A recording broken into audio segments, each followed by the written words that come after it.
yaprağım bir cahan. Ay açan seni görürüm cahan. Sevgin nedine yakan sen cahan.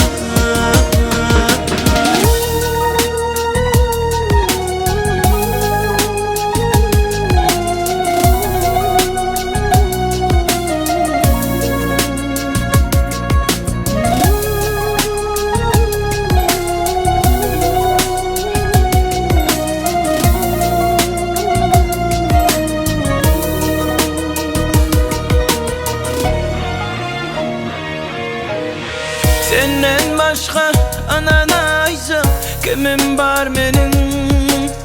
Gecelerine, günlerine seninle fikrim soğumayacak. Sana bunun bu duygularım yüreğime sevgi getirin sadece yarım. Çacakan bana yarıp bakan yüreğime yol çeken aşık